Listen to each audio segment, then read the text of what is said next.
বিচার পায় না, শিশুরা ধর্ষিত হচ্ছে, আমার জনগণ বিচার পায় না, মামলা দিতে গেলে মামলা রাখে না, আর স্বরাষ্ট্রমন্ত্রী সংসদে দাঁড়িয়ে উনি বাংলাদেশের মানুষকে প্রতারণার সংবিধান শিখায়। মানুষ বিচার চাওয়া বন্ধ করে দিয়েছে। আপনাদের কি অধঃপতন হলে মানুষ আর বিচারও চায় না, কারণ সে জানে বিচার চেয়ে লাভ নাই, কারণ সে বিচার পাবে না। আপনারা আজকে এই বিস্তীর্ণ মাঠে খোলা আকাশের নিচে, সুনীল আকাশের নিচে যারা এসে দাঁড়িয়েছেন, যেই বাংলাদেশের থানায় গেলে তার রাজনৈতিক পরিচয় জানতে চাওয়া হবে না, যেই বাংলাদেশে চাকরি পেতে হলে মামা চাচা এবং রাজনৈতিক দলীয় পরিচয় থাকা লাগবে না, যোগ্যতার ভিত্তিতে এই বাংলাদেশের প্রত্যেকটা নাগরিক চাকরিতে, মেধায়, নেতৃত্বে এবং রাজনৈতিক নেতৃত্বে আসতে পারবে। প্রিয় মনোহরগঞ্জবাসী, আমরা এমন একটা বাংলাদেশ গড়তে চাই যেই বাংলাদেশে পলিটিক্যাল লিডাররা রাজনৈতিক মঞ্চে দাঁড়িয়ে শুধু বড় বড় কথা বলবে না, বড় বড় কথা বলে তারা নিজেরাই যাবে থাইল্যান্ডে চিকিৎসা নিতে, সিঙ্গাপুরে চেক আপ করাতে, তাদের সন্তানদেরকে তারা ইউএসএ, আমেরিকা, কানাডায় বেগম পাড়ায় রেখে পড়াবে। আমরা এমন বাংলাদেশ চাই না। জনাব তারেক জিয়া, আপনি স্পষ্ট করুন আপনার বিবেক এবং মুখ কোথায় বর্গা দেওয়া আছে? গত দীর্ঘ 17 বছর বিএনপি জামাতের অসংখ্য নেতা কর্মী গুম হয়েছে, খুন হয়েছে এই রাষ্ট্র ব্যবস্থা সংস্কারের জন্য। আজকে যখন রাষ্ট্র ব্যবস্থা সংস্কারের সুবর্ণ সুযোগ তৈরি হয়েছে, অত্যন্ত পরিতাপের বিষয়, কিছুদিন হয়তো পরে আমরা শুনতে পাবো হাসিনা ছাড়া ফেসিবাদ ব্যবস্থার সব কিছুই আপনারা রেখে দেন। শুধু এই কথাটা হয়তো লজ্জায় তারা বলতে পারছে না। হাসিনা ব্যবস্থার বিচার ব্যবস্থা ভালো, হাসিনার পুলিশ ভালো, হাসিনার প্রশাসন ভালো, কেবলমাত্র হাসিনাই ভালো না। আজকে আপনারা হাসিনার সব কিছুকেই টিকিয়ে রাখতে চাচ্ছেন। এই তরুণ প্রজন্মের কাঠগড়ায় আপনাদেরকে দাঁড়াতে হবে। অসংখ্য লক্ষ তরুণ প্রজন্ম যারা প্রধানমন্ত্রী হইতে আসে নাই, শুধুমাত্র এই দেশটাকে ভালোবেসে রাস্তাচার শুরু করেছে। আপনি দেখবেন বিশেষ করে যেসব মিডিয়া জুলাইয়ে দৌড়ানির উপরে ছিল, সময় টেলিভিশন, 71 টেলিভিশন, ডিবিসি, তারা বিএনপির ঠিকাদারি নিয়েছে। অথচ গত 17 বছর ধরে এই টেলিভিশনগুলাই টকশোতে, নিউজে তারেক জিয়াকে দেশদ্রোহী বানানোর চেষ্টা করেছেন। বিএনপি আজকে তাদের কোলে উঠে বসেছে। বিএনপি বিশ্বাস করেন কিছুদিনের মধ্যেই এই মিডিয়াগুলো আপনাদের পেটে এবং পিঠে ছুরি মারার জন্য রেডি হয়ে গিয়েছে। সময় টেলিভিশন, 71 এবং ডিবিসি, এই মিডিয়াতে যারা কাজ করেন তারা আমাদের কাছে এসে বলেন, আমরা যদি একটা নিউজ ছাপাইতে যাই, সেখানের হেড অফ নিউজ এবং সেখানের যিনি চিফ থাকেন সেই নিউজ উনি প্রত্যাখ্যান করে দেয়। সাংবাদিকরা এসে আমাদেরকে দুঃখ দুর্দশার কথা বলে। আমরা দেখলাম 71-এর মালিক গত 17 বছর ধরে গুপ্ত এবং শিবির জামাতের পরিচয়ে জামাত শিবিরের নেতা কর্মীদের হত্যা করার বৈধতা উৎপাদন করেছে। অত্যন্ত পরিতাপের। তো চিন্তা করলাম ওনার তো একটা হক আছে, ঠিক আছে না? একটা টাইম লাগে, একটা আলোচনা সাজাতে একটু সময় দিতে হয়। এই জন্য আমার ভাইটাকে একটু সুযোগ দিয়ে উনি যেন কথা বলতে পারেন, এই জন্য আমি একটু সময় ইনক্রিজ করে এসেছি, একটু মানে বাড়ায় নিয়ে এসেছি। তো শেষ হতে যদি একটু দেরি হয়, কষ্ট হচ্ছে না তো কারো?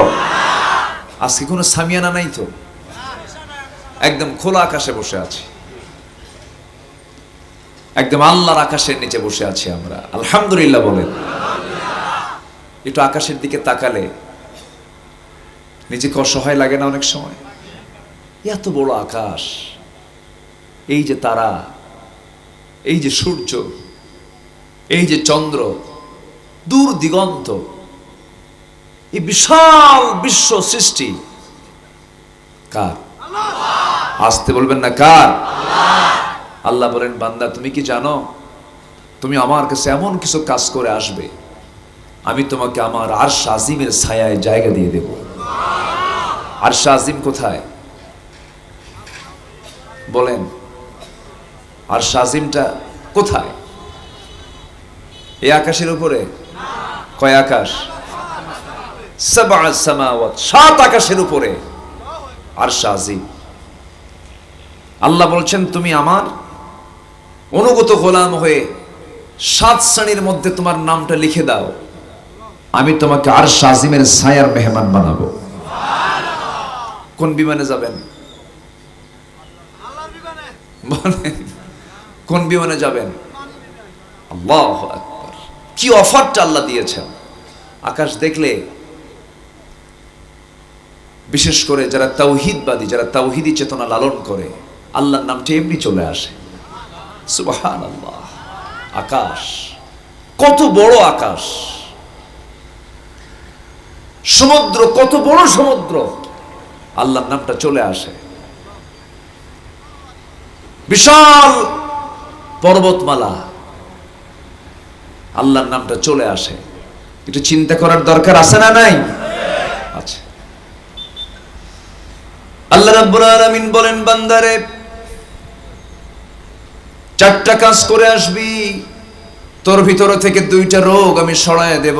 দুনিয়াতে এই 2টা রোগ থাকবে না, আখিরাতেও থাকবে না। একটা হলো ভয়, আরেকটা হলো চিন্তা। ভয় চিন্তা কোনো বান্দার মাঝ থেকে দূর হয়ে গেলে তার রোগ সহজে আসবে না তার দেহের ভিতরে।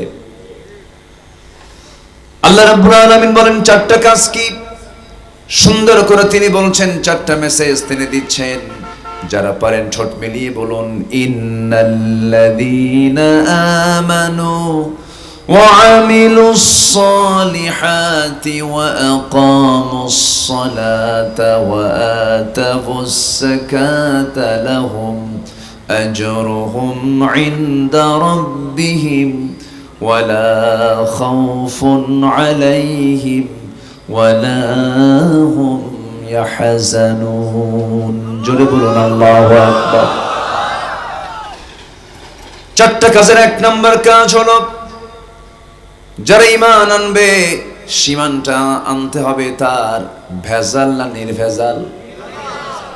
বলেন, ঈমান আনবো আমরা ফ্রেশ না ভেজাল? ফ্রেশ। যে ঈমানের মধ্যে কোনো প্রকার কুফর, শিরক, বিদআত, কোনো ক্যান্সার থাকা যাবে না। মানব দেহে যদি ক্যান্সারের কোষ ঢুকে যায়, ক্যান্সার ঢুকলে যেমন মানুষ বাঁচে না, ঠিক ঈমানের কিছু ক্যান্সার আছে না নাই?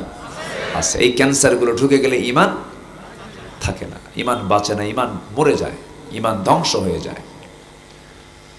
তো ঈমান ধ্বংস হওয়ার কি কি অপকর্ম আছে একটু আমরা শুনবো আজকে, কথাগুলো শুনবো না ইনশাআল্লাহ? হ্যাঁ, আমরা তো ঈমান আনছি। এখানে যারা বসে আছেন কেউ কি বেঈমান আছে? কেউ?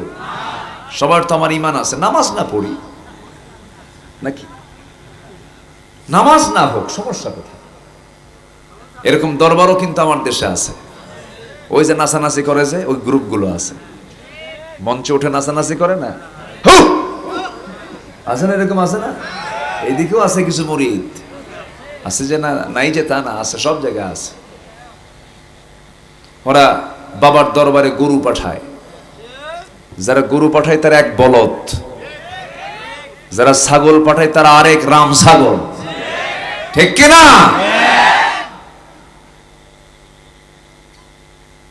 এগুলো ঈমান বিধ্বংসী মার্কাজ। কবরকে লক্ষ্য করে সেজদা দেয়। পীর সাহেব বসে আছে, আমি পীরকে খারাপ বলি না, যিনি হক আমি মহাব্বত করি, আবার ভুল বুঝবেন না এটা। কিন্তু পীরের নাম ধরে কিছু খানকা খুলে ওই সমস্ত পীরদের 2 পা সামনে রেখে সেজদা দেয়। আছে না? আসতে বলবেন না, আছে না নাই? সেজদা কি কোনো বান্দাকে দেওয়া যাবে? সেজদা দিতেই হবে একমাত্র কাকে? আল্লাহকে। তাহলে যদি কেউ সেজদা দেয় তার ঈমান আছে না গেছে? চলে গেছে। এটা একটা অন্যতম কারণ ঈমান ধ্বংসের। কারোর সামনে মাথা নত করা যাবে না, কে ছাড়া? আল্লাহ ছাড়া। অনেকে বলে, হুজুর মনের নামাজ তো বড় নামাজ, সেজদা দেব কোথায়? সেজদা তো পৃথিবীর সব জায়গায় নাপাক, সেজদা দেওয়ার জায়গা নাই, আমার কপাল খালি পাক। আছে না এরকম দুষ্ট কিছু? আছে না? আছে। আবার কিছু কিছু লোকের নামই হলো ঈমান আলী। কি নাম? নাম হলো ঈমান আলী, নাম হলো ফজর আলী। ঘুম থেকে ওঠে সকাল 10টায়, বাপ শখ করে নাম রাখছে কি আলী? ফজর আলী। নাম হলো রমজান আলী, রমজান মাসে দুপুর বেলা ভাত খায়, নাম হলো কি? রমজান আলী। নাম হলো হিম্মত আলী, সাইকেলের চাকা বাস চলে শীত হয়ে পড়ে, নাম রাখছে হিম্মত আলী। নাম হলো আতর আলী, গোটা গায়ে গাজার গন্ধ। নাম হলো বাদশা মিয়া, ভিক্ষা করে। নাম হলো খোকা মিয়া, বয়স 80 বছর। কত বছর? নাম কি? খোকা মিয়া। নাম দিয়ে তো কোনো কাজ হবে না, নাম দিয়ে নাজাত পাওয়া যাবে না, বংশ দিয়েও কোনো লাভ হবে না। আপনার জন্ম নবীর বংশ হলো কোনো লাভ নাই, কারণ নবীর বংশে জন্ম নিয়েছে আবু লাহাব। আমার নবীর বংশের নাম কুরাইশ, আবু জেহেলের বংশের নাম কি? কুরাইশ। লাভ কি? নবীর বাপ হয়েও লাভ হবে না। সাইয়েদনা ইব্রাহিম আলাইহিস সালাতু ওয়াস সালাম এত বড় একজন নবী, তার বাপকে জান্নাতে নিতে পারবেন না, কারণ কি নাই? এক নাম্বার কি নাই?